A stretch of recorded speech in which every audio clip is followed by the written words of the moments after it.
Je vous propose une correction du TP numéro 5 d'info. Le TP sur les listes. Donc, normalement, on a déjà pas mal travaillé toutes les commandes basiques de Python. Et là, il va nous falloir travailler sur les listes. Dans la première partie, finalement, bon, il y a des choses à tester, je ne reviens pas là-dessus. Et on nous demande de compléter un script de façon à ce que le contenu de deux variables soit échangé.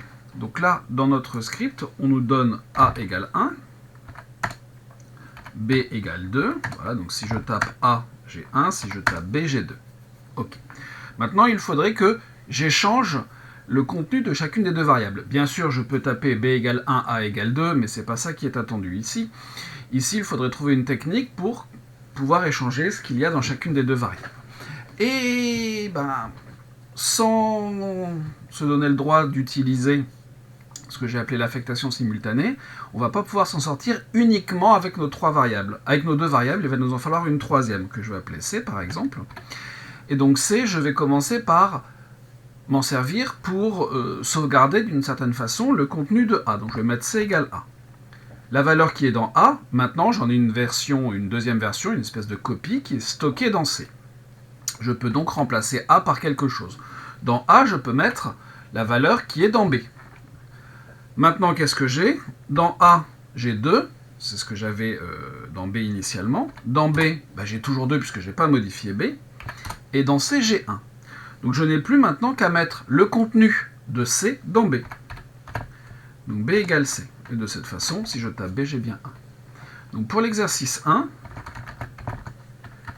vous avez A égale 1, B égale 2. On a besoin d'une troisième variable. Alors je vais taper ça un peu plus proprement.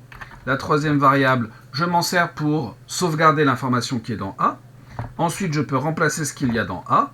Et puis pour finir, pour modifier la valeur de la variable B, j'utilise plus A, mais j'utilise C.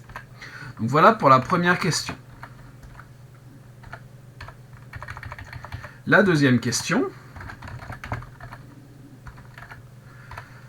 Là, on va avoir le droit à quelque chose d'un petit peu sympathique, mais qui ne fonctionne qu'avec Python. Ça ne marche pas avec d'autres langages de programmation. C'est une petite astuce de syntaxe du langage qui nous permet d'aller un petit peu plus vite. Avec l'affectation simultanée, donc par exemple, je vais mettre A, B égale, donc dans A, je veux 1, dans B, je veux 2. Dans B, je veux 2. Dans A, j'ai 1, dans B, j'ai 2. Comment faire pour échanger les deux? Si je m'autorise le recours à cette structure de données, je peux lui dire que A, B va être égal à B, et un N en trop, virgule A. Maintenant, qu'est-ce que j'ai dans A? J'ai 2, dans B, j'ai 1. Donc ça nous permet d'aller un petit peu plus vite. La deuxième question, donc, qui fait la même chose, mais avec de l'affectation simultanée, ce qui nous permet de faire la même chose qu'à la question 1, mais en 2 lignes seulement de code, et sans utiliser de variables supplémentaires. Bon. C'est vrai qu'on n'est pas gêné par le nombre de variables qu'on utilise, ça ne pose pas de problème, mais parfois, avec cette affectation simultanée, ça va nous permettre de gérer les choses beaucoup plus facilement que si on a besoin d'une troisième variable. La deuxième partie de ce TP concerne les listes. Le premier exercice sur les listes, donc, qui est l'exercice 2 de ce TP, là-dedans, vous avez donc d'abord à écrire une fonction. Une fonction que je vais appeler f. Voilà, qu'est-ce qu'elle doit faire? Elle doit renvoyer la valeur de x lorsqu'on lui spécifie x en entrée. Donc, je renvoie simplement x sur quoi? 2 plus racine de x à la puissance 4 plus 1. Si je veux faire ça, attention, il me faut la fonction sqrt qui est dans le module math. Alors soit je fais ça, alors je ne vais pas m'embêter, comme je vais probablement avoir besoin d'autres fonctions du module math, je vais mettre un from math import étoile. Donc voilà la question 1. C'est réglé. La question 2. Générer la liste des valeurs prises par f de x pour tout x, pour x prenant toutes les valeurs de 0 à 10 avec un pas de 1. Ça, vous êtes beaucoup à vous être posé la question de savoir comment faire, alors que vous aviez la réponse finalement. Alors, la réponse à adapter, mais juste au-dessus de cet exercice 2. Qu'est-ce que je vais faire? Eh bien, je vais simplement créer une liste Alors, je vais l'appeler L, par exemple, qui va être faite de la façon suivante. Je vais faire les f de x, mais pour tous les x, dans l'intervalle qu'on me donne, de 0 à 10, avec un pas de 1. Alors, si je fais ça, je fais les x de 0 à 9, de 0 à 11. Je vais sauvegarder ça. Non. Tac, tac, tac, tac, tac, tac. Hop, pour que vous l'ayez.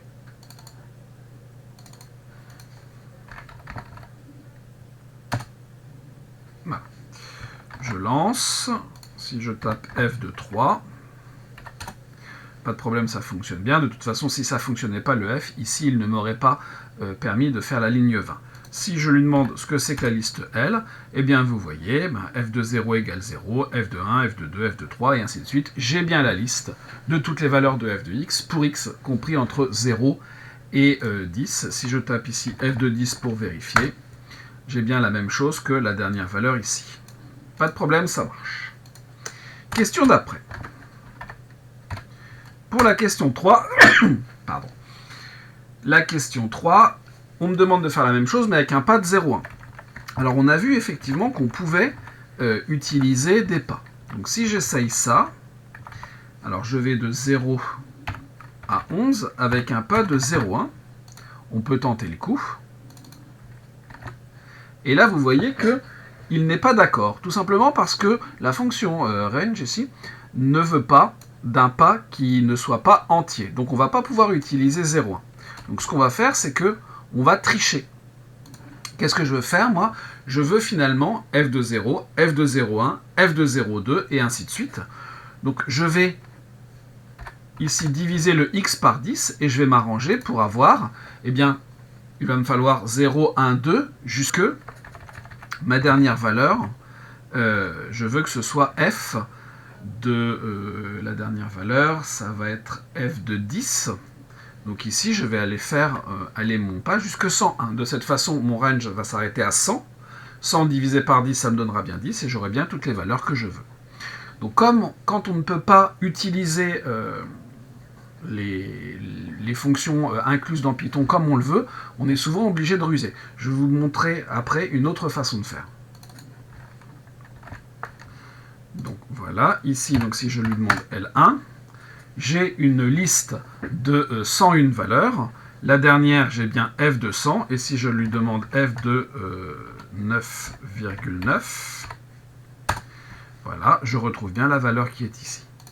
Donc ça, c'est une façon de faire. Alors quand je vous dis que je vous montrerai tout à l'heure, c'est un petit peu plus tard, parce qu'on va voir que cette liste, en fait, on peut la fabriquer autrement à l'aide d'une boucle, mais on n'a pas encore, à ce moment-là, les éléments pour le faire. Le premier élément dont on aura besoin pour le faire se situe juste en dessous de cet exercice 2. On nous dit qu'on peut connaître la taille d'une liste avec la fonction len.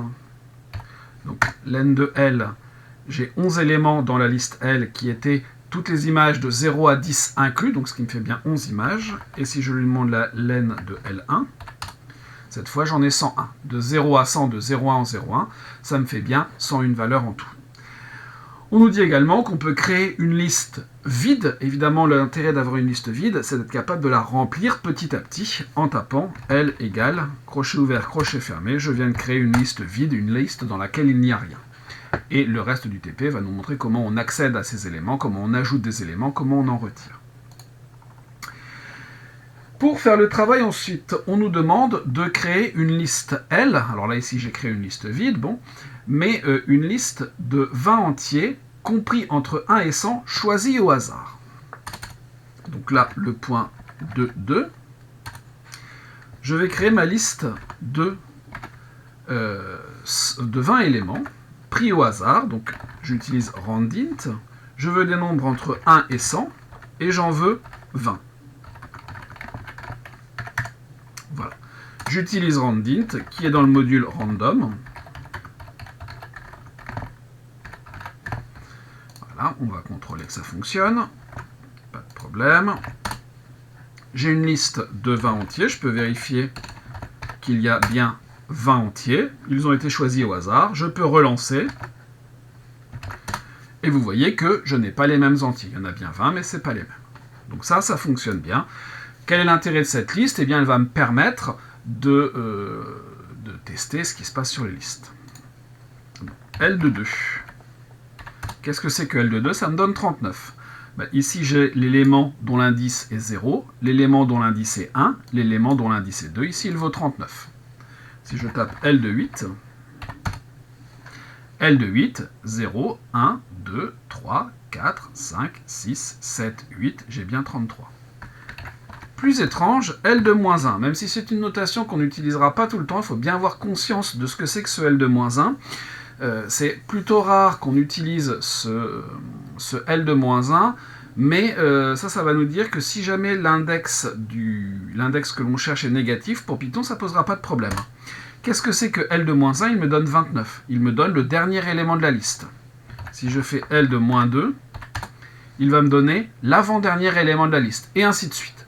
Donc ça, encore une fois, c'est quelque chose qui n'est pas très pratique à utiliser. Souvent, ça peut générer des soucis. Donc on ne les utilisera pas, mais il faut savoir que ça existe.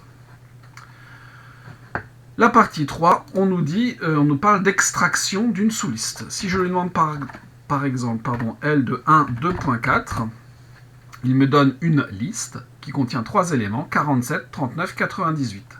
Si je reviens ici, donc L de 1, 47, L de 2, 39, L de 3, 98, c'est un petit peu comme le range, le dernier n'est pas pris en compte, on s'arrête juste avant. Si je lui demande L de 0, 2.8, alors j'ai mis 2 points en trop, voilà, L de 0, L de 1, L de 2, L de 8. L de, pardon, non pas de 8, mais de 7, puisqu'on s'arrête juste avant. Si je lui demande ça, je vais avoir tous les premiers éléments de la liste jusqu'au terme dont l'index est non pas 12 mais 11. Donc ça, pas de problème, je peux mettre un 0, mais la deuxième est plus intéressante. Je n'ai pas à me soucier de la fin de la liste. Le terme d'indice 15, 16, 17, 18... attendez. Oui, c'est ça. Le terme d'indice 15, 16, 17, 18, 19... Le 29 ici, son indice est 19, mais pourtant c'est le 20e élément de la liste puisqu'on a commencé à numéroter à partir de 0. Bien sûr, on peut modifier des éléments. Si je tape ça, qu'est-ce que je vais faire? Eh bien, dans la liste L, l'élément numéro 5 va passer à 200.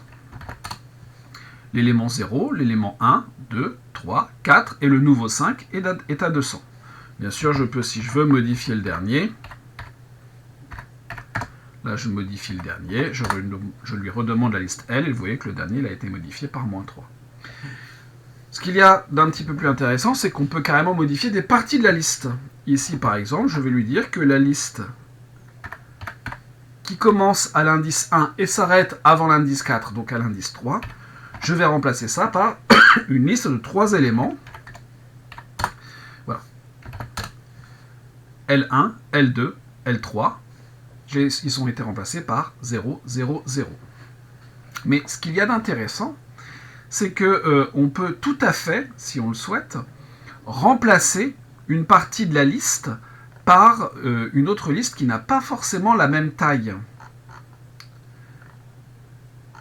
Donc par exemple ici, si je lui dis L, il y a quelque chose qui ne va pas. Dans l'énoncé, à mon avis, j'ai oublié de faire quelque chose.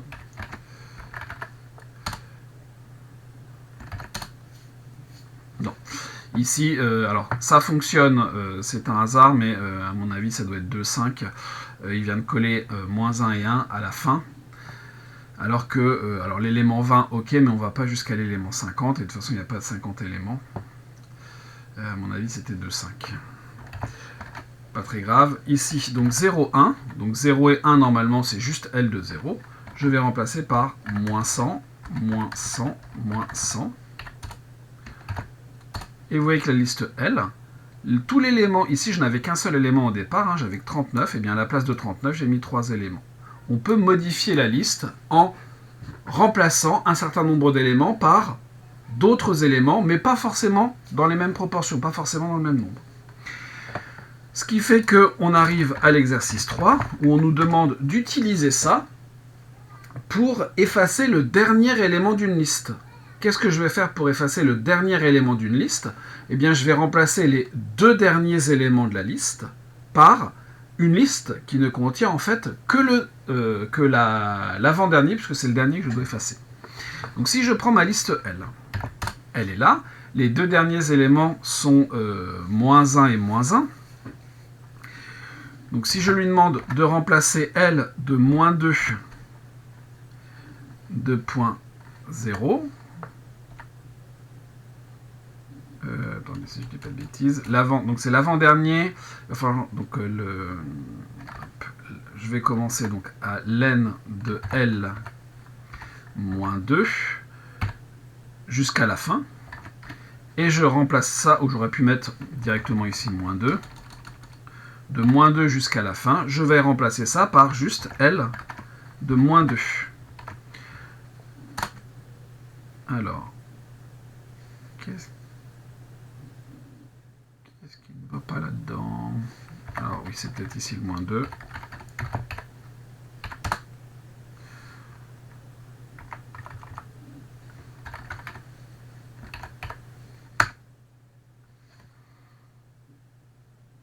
Alors là,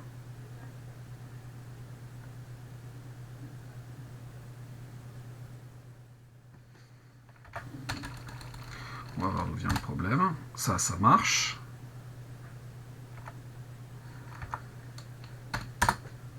Ça marche.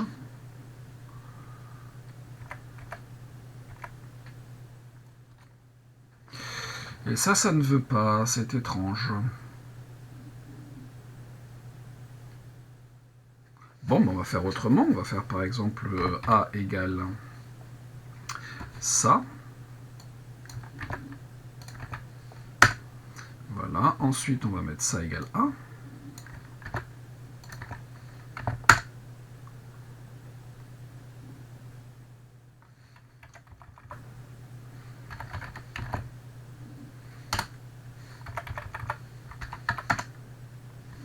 Alors là, je suis...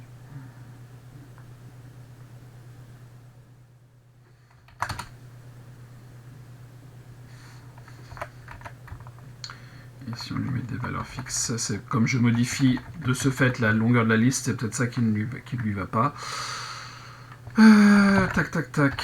Len de L, 24. Donc si je fais ça, 24 moins 2, ça nous fait 22.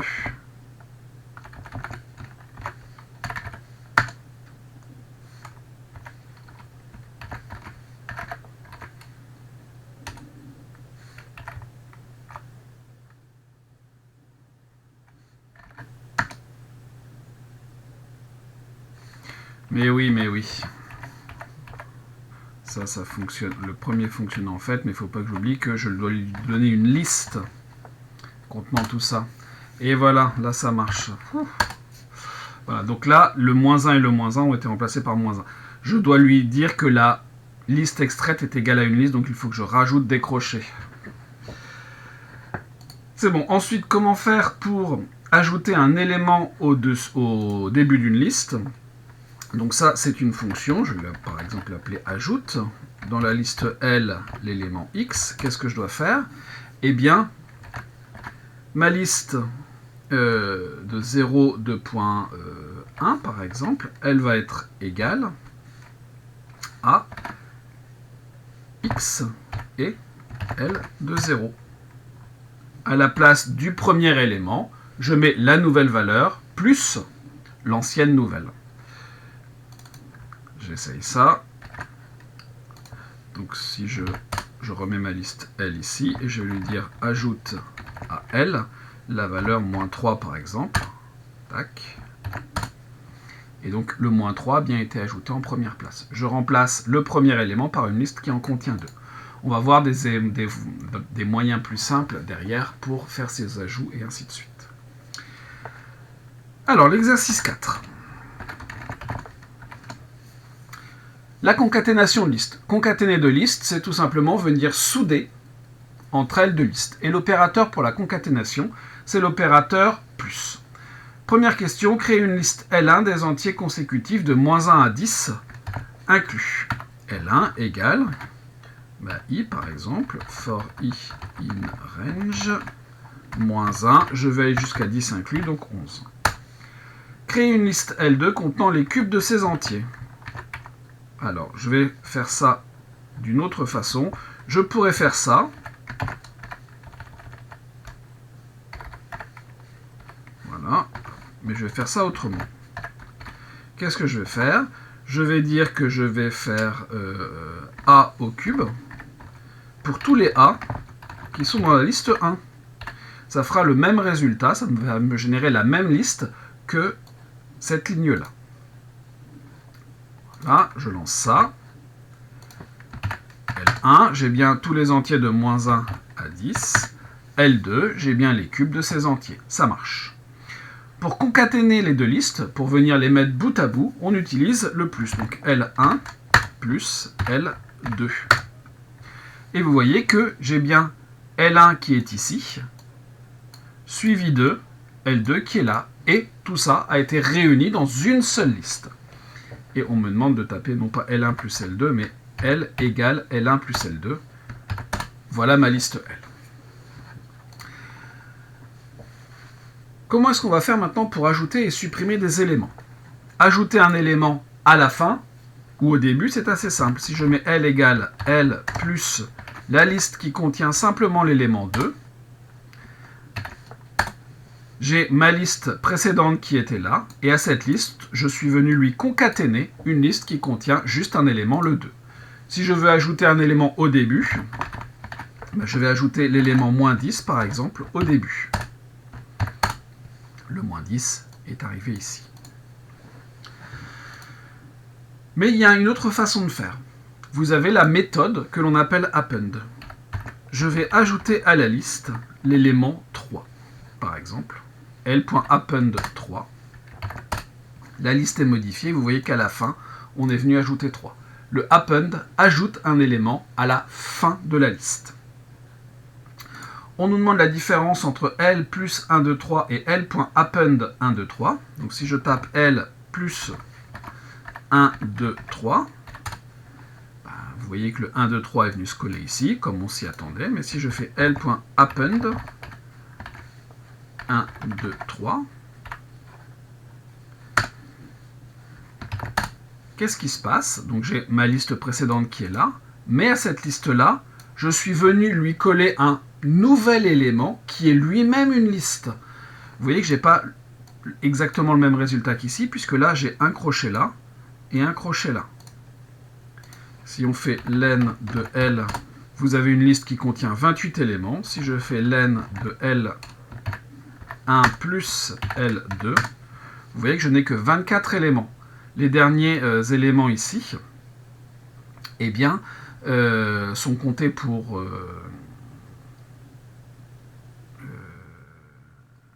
attendez, il y a quelque chose qui m'embête là-dedans. Oui, ok. Donc là, vous voyez que les derniers éléments ne sont pas du tout comptés de la même façon. Donc attention, si je fais append, je lui donne une valeur, pas de problème, et cette valeur, je ne mets pas de crochet. Si je veux ajouter plusieurs éléments, soit j'utilise, comme ici, la concaténation, soit je fais plusieurs append. Ensuite, eh bien, on va pouvoir effacer des éléments avec une autre méthode qui est la méthode pop. Si je fais L.pop, avec pop, il faut que je lui précise le numéro de la case, entre guillemets, de la liste que je veux effacer. Si je veux effacer la dernière case, je lui dis par exemple pop de len de L, moins 1. Voilà, je lance ça. Il a effacé cette espèce de verrue que j'avais dans ma liste L, 1, 2, 3, et si je lui demande la liste L, vous voyez que ça n'y est plus. Donc non seulement il me renvoie le dernier élément qu'il a effacé, enfin l'élément qu'il a effacé, mais il l'efface en plus de la liste. Vous avez une autre fonction pour effacer des termes, c'est la fonction remove. L.remove. Qu'est-ce qu'elle fait, cette fonction remove? Elle va retirer, non pas l'élément dont l'index est celui que l'on a précisé, mais elle va retirer l'élément que l'on lui donne. Par exemple, si je lui demande L.remove de 0, eh bien, elle va effacer cette méthode, le premier 0 qu'elle rencontre dans la liste, c'est-à-dire celui qui est ici. L.remove 0, L. Vous voyez que le 0 qui était ici, il n'y est plus. Par contre, le deuxième de la liste qui était là, lui, il y est toujours.